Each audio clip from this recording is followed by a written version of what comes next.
गरीबी से मुक्ति का सुवर्ण काल मध्य प्रदेश में साबित हुआ है और आगामी 25 साल में संपूर्ण विकसित राज्य बनाने की नींव डालने का काम ये 20 साल के अंदर हुआ है। इसके साथ साथ आत्मनिर्भर मध्य प्रदेश बनाने की नींव डालने का भी काम हुआ है, चाहे स्वास्थ्य का क्षेत्र हो, औद्योगिक विकास हो, इरिगेशन का रकबा हो, कृषि विकास हो, युवाओं के लिए पढ़ाई लिखाई के सभी आयाम मध्य प्रदेश में ही उपलब्ध करने हो, अपनी स्वभाषा में मेडिकल और इंजीनियरिंग की पढ़ाई लिखाई करनी हो, हर दृष्टि से एक आत्मनिर्भर मध्य प्रदेश बनाने का एक नींव डालने का काम ये 20 साल में हुआ है। और मैं मध्य प्रदेश की 9 करोड़ की जनता को भरोसा दिलाने आया हूं कि आने वाले अमृत काल का समय मध्य प्रदेश को देश के सबसे विकसित राज्यों की श्रेणी में रखने के लिए और संपूर्ण आत्मनिर्भर राज्य बनाने की दिशा में हम काम करेंगे। जो मध्य प्रदेश कभी बीमारू कहा जाता था उसको अब बेमिसाल विकास का राज्य कहा जाता है। जो कभी बंटा धार माना जाता था वो आज हर क्षेत्र में बुलंदियों पर खड़ा है। हर क्षेत्र को पिछड़ा माना जाता था, आज विकास के दृष्टि से हर पैरामीटर में मध्य प्रदेश आगे दिखाई पड़ता है। और कभी जिसको बर्बाद कर राइट ऑफ किया गया था वो आज समृद्ध और खुशहाल राज्यों की श्रेणी में आया है। 20 साल में बिजली, पानी, सड़क, शिक्षा, स्वास्थ्य, अर्थव्यवस्था, सुशासन और कानून और व्यवस्था, ये सारे पैरामीटर्स के अंदर आमूल चूर परिवर्तन किया है। चाहे बुंदेलखंड हो या बघेलखंड, निमाड़ हो या मालवा, ग्वालियर चंबल हो या महाकौशल, भोपाल से लेकर प्रदेश की हर चौपाल तक खुशहाली और विकास को पहुंचाने का काम भारतीय जनता पार्टी की सरकार ने किया है। और इस 20 साल में 10 साल डबल इंजन की सरकार है। 2014 में मोदी जी की सरकार बनी और मोदी जी ने मध्य प्रदेश को काफी कुछ दिया है, मन खोल कर दिया है। और मध्य प्रदेश की जनता ने भी मोदी जी के हर पहल का जवाब झोलियां भर भर कर वोटें देकर, सीटें देकर निभाया है। 2014 में 29 में से 27 सीटें लोकसभा की भारतीय जनता पार्टी जीती। 29 में से हम 28 सीटें जीते। और मैं विश्वास के साथ कह रहा हूं, 1 सीट की कमी है। 2024 में भी वो 1 सीट की कमी भी मध्य प्रदेश की जनता हम पर कृपा कर पूरी कर देगी, इसका मुझे विश्वास है। मैं मध्य प्रदेश की जनता को कहने आया हूं कि अगला चुनाव है वो बंटाधार की ओर से विकसित मध्य प्रदेश बनाने का चुनाव है, बीमारू की ओर से सर्वोच्च स्थान पर बैठे हुए मध्य प्रदेश को बनाने का चुनाव है। और आगामी चुनाव गरीबी से संपूर्ण मुक्ति का चुनाव है। मोदी जी के नेतृत्व में यहां पर शिवराज जी ने जिस प्रकार से मोदी जी की हर योजना को नीचे पहुंचाया है, वो आने वाले समय में ये नींव पर हम एक बहुत बड़ी इमारत खड़ी करने जा रहे हैं। इसलिए मध्य प्रदेश की 9 करोड़ की जनता की आशीर्वाद की हम कामना करते हैं। मोदी जी के समय में 60 करोड़ से ज्यादा गरीबों का, भारतीयों का जीवन स्तर उठाने का काम हुआ है। 14 करोड़ लोग यानी 10 करोड़ भारतीय गरीबी रेखा से ऊपर आ चुके हैं। और आजादी के बाद ऐसा समय कभी नहीं आया कि 10 साल के समय में 10% लोग, आबादी के 10%, गरीबों के नहीं कहता, गरीबों की गिनेंगे तो 15%, 10% लोग गरीबी रेखा के ऊपर आए हैं। और इसीलिए मोदी जी को गरीब कल्याण का पुरोधा मानते हैं गरीब। और इसका मैक्सिमम फायदा जो 2-3 राज्यों को मिला है उसमें से एक हमारा 9 करोड़ की आबादी वाला मध्य प्रदेश है। और उन्होंने हर क्षेत्र में प्रगति की है। मध्य प्रदेश सरकार ने शिवराज जी के नेतृत्व में, हमारे अगले 2 मुख्यमंत्रियों के नेतृत्व में, मगर बड़ा कालखंड शिवराज जी का है, शिवराज जी के नेतृत्व में ढेर सारे परिवर्तन किए थे। और मैं मानता हूं और मैं चाहता हूं कि दाए बाए भड़काए बगैर श्रीमान बंटाधार और कमलनाथ जी इन चीजों का स्पेसिफिक जवाब दें कि 2002 में आपने बजट का कुल आकार 23,100 करोड़ पर छोड़ा था, हमने इसको 3,14,000 करोड़ पर पहुंचाया है और ये वृद्धि का दर समग्र देश में दूसरे नंबर पर है। इसका जवाब कांग्रेसियों ने देना चाहिए। प्रदेश का शिक्षा का बजट 2,456 करोड़ से 38,000 करोड़ पर पहुंचा है। जिस प्रदेश की सरकार बजट में शिक्षा पर उचित भार न रखे वो नए प्रदेश का निर्माण, विकसित प्रदेश का निर्माण नहीं कर सकती। भारतीय जनता पार्टी की सरकारों ने इस चीज को पहचान कर इसको अमल में लाए हैं। स्वास्थ्य का बजट लगभग 580 करोड़ था, आज 16,000 करोड़ पर स्वास्थ्य का बजट करा है और मोदी जी की प्रधानमंत्री आयुष्मान भारत योजना इसके अंदर नहीं है। सर्व शिक्षा अभियान का बजट जो प्राथमिक शिक्षा को इंगित करता है 844 करोड़ से 7,000 करोड़, लगभग 6650 करोड़ और मध्याह्न भोजन को गिन ले तो 7,000 करोड़ को क्रॉस किया है। एससी, एसटी और ओबीसी का बजट बंटाधार जब छोड़कर गए तब केवल और केवल 1,056 करोड़ था और मैं चाहूंगा कि श्रीमान बंटाधार और कमलनाथ जी इसका जवाब दें। एससी, एसटी और ओबीसी मिलकर बहुत बड़ी जनसंख्या मध्य प्रदेश की आबादी की होती है। आप सिर्फ 1,056 करोड़ खर्च करते थे, भारतीय जनता पार्टी की सरकारों ने 1,056 करोड़ से बढ़ाकर 64,390 करोड़ तक इसको पहुंचा है। प्रति व्यक्ति आय जो राज्य के सर्वांगीण विकास के लिए द्योतक होती है, आप 11,700 रुपया छोड़कर गए थे। भारतीय जनता पार्टी ने 11,700 रुपये से बढ़ाकर मध्य प्रदेश की प्रति व्यक्ति आय को 1,40,000 रुपया करने का काम किया है। मैं मित्रों शिवराज जी को यहां पर बहुत मन से साधुवाद देना चाहता हूं। 11,700 से 1,40,000 तक प्रति व्यक्ति आय पहुंचाना सारे पैमानों का रिकॉर्ड तोड़ने वाला विकास है। मोदी जी और शिवराज जी की जोड़ी ने मध्य प्रदेश को यहां तक पहुंचा है।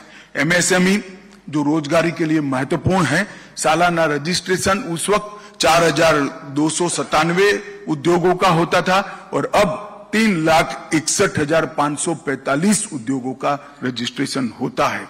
सड़क निर्माण, पहले तो सड़क जो निर्मित हुई थी वो भी सड़क में गड्ढा था या गड्ढे में सड़क थी मालूम नहीं पड़ता। मैं कई बार दाहोद के रास्ते से महाकाल के दर्शन करने आया था, गहरी नींद में दाहोद तक सोते थे। जैसे ही एमपी शुरू होता था गाड़ी गड्ढे में गिरते ही नींद उड़ जाती थी। मगर ऐसी भी 60,000 किलोमीटर सड़कें थी, इसकी जगह अब 5,10,000 किलोमीटर सड़कें ग्रामीण सड़कों को मिलाकर यहां बनाई दी गई है। 8 गुना से ज्यादा सड़कों का निर्माण हुआ है। राष्ट्रीय राजमार्ग 4,800 किलोमीटर से बढ़कर 13,000 किलोमीटर हुआ है, करीब 3 गुना बढ़ा है। कृषि विकास दर 6.5 गुना बढ़ी है।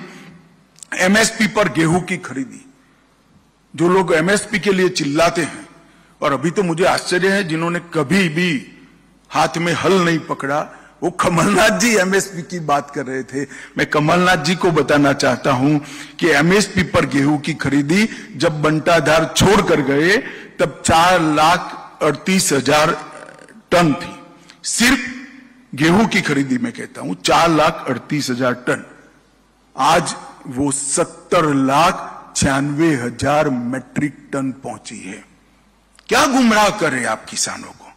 धान की खरीदी 0.95 लाख मतलब 95,000 मैट्रिक टन थी और आज धान की खरीदी 46,30,000 मैट्रिक टन तक पहुंची है। इसका जवाब बंटाधार और कमलनाथ की जोड़ी ने देना चाहिए। राशन के लाभार्थी परिवार आप 52 लाख छोड़कर गए थे।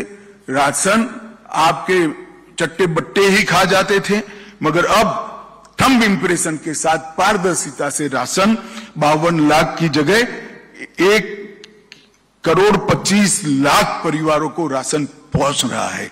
मेडिकल की सीटें अब 620 छोड़कर गए थे, अब 4,000 से ज्यादा बन चुकी है। एकलव्य आदर्श विद्यालय जो आदिवासी बच्चों के रेसिडेंस स्कूल का कंसेप्ट है, एक भी नहीं बना अपने 53 साल में।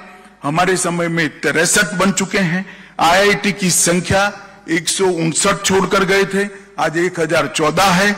और पर्यटकों की संख्या, क्योंकि रोड भी अच्छे हुए हैं, पर्यटन स्थानों का भी विकास हुआ है, 64 लाख तक थी, अब ये 9 करोड़ को क्रॉस कर गई है।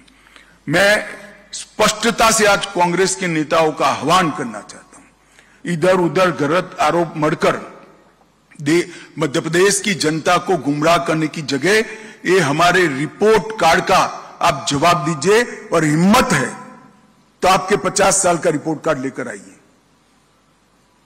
भारतीय जनता पार्टी ने सार्वजनिक जीवन में एक परंपरा खड़ी करी है। हमने राजनीति के अंदर जवाबदेही की परंपरा तय की। जहां जहां हमारी सरकार है, 5 साल के बाद चुनाव में जाते हैं तो हमने क्या करा है इसका हिसाब लेकर जाते हैं। तो मध्य प्रदेश सरकार ने तो ठीक किया ही। कांग्रेस के लोगों को मैं पूछना चाहता हूं कि आपने मध्य प्रदेश को कितना अन्याय किया, इसका भी हिसाब दीजिए आप। मध्य प्रदेश में सालों तक ऊपर भी कांग्रेस की सरकारें रही, नीचे भी कांग्रेस की सरकार रही, क्या दिया मध्य प्रदेश को? आंकड़े देकर 9 करोड़ की जनता के सामने आइए आप नहीं आएंगे मुझे मालूम है, इसलिए मैं आंकड़े देना चाहता हूं। मित्रों, 2004 से 14 में बहुत पीछे नहीं जाना चाहता, जब सोनिया मनमोहन सरकार थी, 10 साल मध्य प्रदेश में उनकी सरकार चली, मध्य प्रदेश को 1,98,000 करोड़ रुपया दिया, सिर्फ 1,98,000 करोड़ रुपया 10 साल में। और मोदी जी की सरकार 9 साल 2014 से 23 का 8,33,000 करोड़ रुपया मोदी जी ने देने का काम मध्य प्रदेश को दिया है। और मैं तो ये डेवोल्यूशन फंड और ग्रांट इन एड की ही बात करता हूं। विकास की अनेक परियोजनाएं जो आई हैं, जो और लाखों करोड़ का हिसाब है, हर गरीब के घर में लाभ पहुंचे हैं, जिसका हिसाब भी लाखों करोड़ का होने जा रहे हैं, इसकी बात नहीं करता। मैं डिवोल्यूशन फंड और ग्रांट इन एड की ही बात कर रहा हूं। और मेरा फिर से एक बार आग्रह है, और पत्रकार मित्रों से भी आग्रह है, हमसे जो नाराजगी हो, मगर एक सवाल तो बंटा धार और कमलनाथ को पूछने का बनता है कि भाई इसका रिपोर्ट कार्ड जरा आप पेश करिए, आपका हिसाब पेश करिए। मित्रों, किसान सम्मान निधि 91 लाख किसानों को फायदा मिलता है, 19,000 करोड़ का फायदा अब तक पहुंच चुका है। ये मोदी जी ने जो सारी योजनाएं बनाई हैं, नीचे तक डबल इंजन की सरकार ने पहुंचाई, और मोदी जी ने भी योजनाएं बनाने में भी कमी नहीं छोड़ी, और योजनाओं के ऊपर किसी भी प्रकार की कटौती नहीं रखी, लक्ष्यांक नहीं रखा है। संपूर्ण सैचुरेशन ही मोदी सरकार का लक्ष्यांक है। पहले क्या आता था, टुकड़े टुकड़ों में विकास होता था। भाई 25,000 शौचालय बनाने हैं, अब आता है कि हर घर में शौचालय होना चाहिए। 10,000 घरों में बिजली पहुंचानी है, अब मोदी जी कहते हैं हर घर में बिजली होनी चाहिए, हर गरीब को घर मिलना चाहिए, हर गरीब के घर में पीने का पानी मिलना चाहिए, हर गरीब के घर में गैस का सिलेंडर पहुंचना चाहिए। संपूर्ण सैचुरेशन की दिशा में गरीब कल्याण का कंसेप्ट स्वतंत्र भारत में अगर किसी ने किया है तो हमारे प्रधानमंत्री नरेंद्र मोदी जी ने किया है, और इसीलिए मोदी जी को बार बार जनादेश प्राप्त होता है। फसल बीमा 25,000 करोड़ का फायदा मिला है। जल जीवन मिशन 1.2 करोड़ घर और 60 लाख कनेक्शन अब तक पहुंच चुके हैं। आयुष्मान भारत योजना लगभग 3.6 करोड़ लाभार्थी हैं, इसमें से 30 लाख लाभार्थियों ने अपने ऑपरेशन करा चुके हैं। लगभग 80 लाख शौचालयों का निर्माण पूरा हो चुका है। अन्न योजना लगभग 1.2 करोड़ कार्ड में 5.1 करोड़ लाभार्थियों को प्रति व्यक्ति प्रति माह 5 किलो अनाज फ्री ऑफ कॉस्ट दे दिया जा रहा है। लगभग 10,87,000 गैस के सिलेंडर बांटे हैं, जिसमें से 1,20,000 SC और ST है। प्रधानमंत्री आवास योजना 42 लाख लोगों को घर दिया गया है, संस्थाएं भी दी है। भारतीय सूचना प्रौद्योगिकी संस्था IIIT, राष्ट्रीय डिजाइन संस्था NID भी देने का काम किया है। राष्ट्रीय राजमार्गों के निर्माण में 4000 किलोमीटर के नए राजमार्ग दिए हैं, जो कांग्रेस के कुल शासन से ज्यादा हैं। लगभग 5400 अरब रुपये से तैयार होने वाली दिल्ली मुंबई औद्योगिक कॉरिडोर, इसमें इंदौर शहर को शामिल किया गया है। 31,000 करोड़ की लागत से 906 किलोमीटर लंबा नर्मदा एक्सप्रेसवे का विचार किया है। 5,000 करोड़ की लागत से 300 किलोमीटर की भारत माला परियोजना को हम आगे लेकर आए हैं और 5 वित्तीय वर्षों में, सिर्फ 5 वित्तीय वर्षों में हमने 72,000 किलोमीटर सड़कों की लंबाई को बढ़ाने का काम। मित्रों, ये जो विकास के पैरामीटर्स है, उसका जवाब मध्य प्रदेश की 9 करोड़ की जनता ने श्रीमान बंटाधार और कमलनाथ के सामने मांगा। इधर इधर की बात मत करिए भाई। मध्य प्रदेश का काफिला क्यों लूटा था, इसका जवाब दीजिए। और आपके समय में लूटा है। रेलवे में 12,000 करोड़ रुपया की लागत से 11 कॉरिडोर और कई सारे 35 से ज्यादा रेलवे स्टेशनों की विकास की बात की है। 3 एयरपोर्ट, ग्वालियर हवाई अड्डा 500 करोड़ की लागत से, रीवा हवाई अड्डा 2023 तक चालू हो जाएगा अंत के पहले, और 412 करोड़ की लागत से जबलपुर के हवाई अड्डे का भी टर्मिनल बन रहा है। लगभग 4190 करोड़ से ग्रीनफील्ड SEZ पीथमपुर में लगाया जा रहा है। 3000 करोड़ से 600 मेगावाट ऊर्जा उत्पादन वाला सबसे बड़ा सौर ऊर्जा प्लांट खंडवा में स्थापित होगा। 2400 करोड़ से पूरे देश को गौरव हो ऐसा आदि शंकर का अद्वैत स्मारक बनाने का काम भी हमारी सरकार ने किया है। ओंकारेश्वर खरगोन में अंतर्राष्ट्रीय अद्वैत वेदांत संस्थान की भी निर्मित हम कर रहे हैं। 3900 में से 2639 लक्ष्य है, उसमें से 2648 अमृत सरोवर बना दिए गए हैं। बस 204 एकड़ भूमि में IT प्रदेश मध्य प्रदेश में दूसरा बनाया जा रहा है और अंतर्राष्ट्रीय क्रिकेट स्टेडियम भी ग्वालियर में बन रहा है। मध्य प्रदेश की 20 साल की उपलब्धियों को देखें तो विकास दर 16% से अधिक हुई है। प्रति व्यक्ति आय 1,40,000 रुपये से ऊपर पहुंची है। सड़क नेटवर्क 5 लाख किलोमीटर से ऊपर पहुंचा है। ऊर्जा क्षमता 29,000 मेगावाट से आगे पहुंच गई है।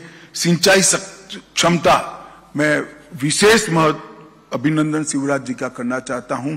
सिंचाई का जो जाला उन्होंने बुना है करोड़ों गरीब किसानों के लिए आशीर्वाद है। सिंचाई क्षमता 47 लाख हेक्टेयर तक पहुंची है। 46 लाख बेटियों को लाडली लक्ष्मी योजना से फायदा मिला है। 53 लाख से अधिक महिलाओं को स्व सहायता समूहों से हमने फायदा पहुंचाया है।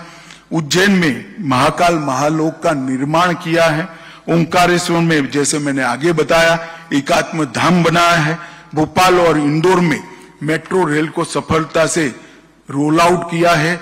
मेडिकल कॉलेजों की संख्या 24 तक पहुंच चुकी है। इंजीनियरिंग, पॉलिटेक्निक और मेडिकल की पढ़ाई लिखाई हिंदी भाषा में शुरू कर गरीब बच्चों के लिए एक लघुता ग्रंथि के निवारण का एक बहुत बड़ा माध्यम हमारी सरकार ने बनाया है। ट्राइबल के लिए पेशा कानून को हमने प्रस्तावित करने की देश भर में दूसरा ही राज्य है जहां शुरुआत हुई है।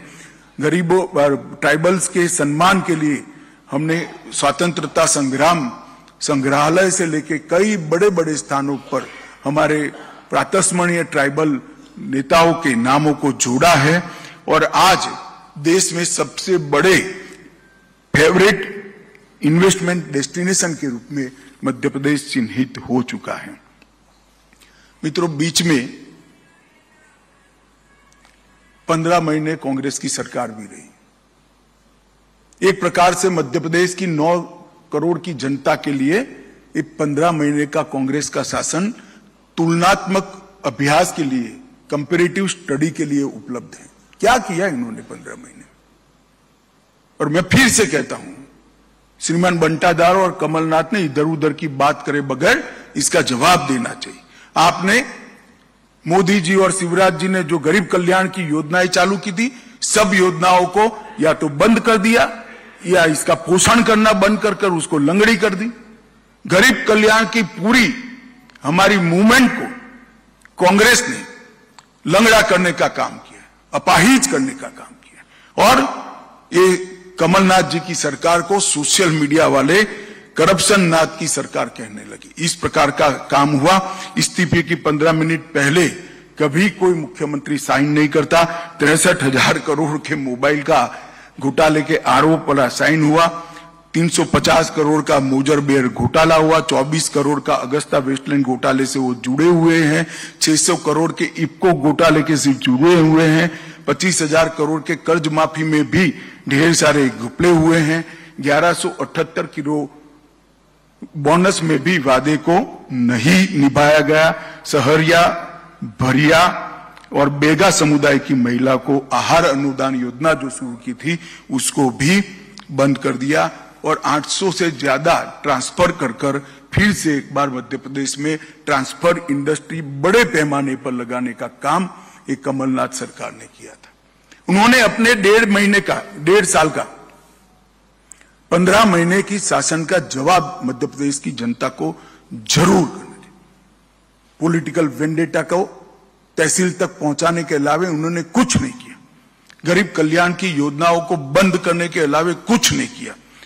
मित्रों, आपके माध्यम से मैं मध्य प्रदेश की 9 करोड़ की जनता को ये कहने आया हूं, मोदी जी ने एक आत्मनिर्भर भारत के निर्माण का, संपूर्ण विकसित भारत के निर्माण का बीड़ा उठाया है।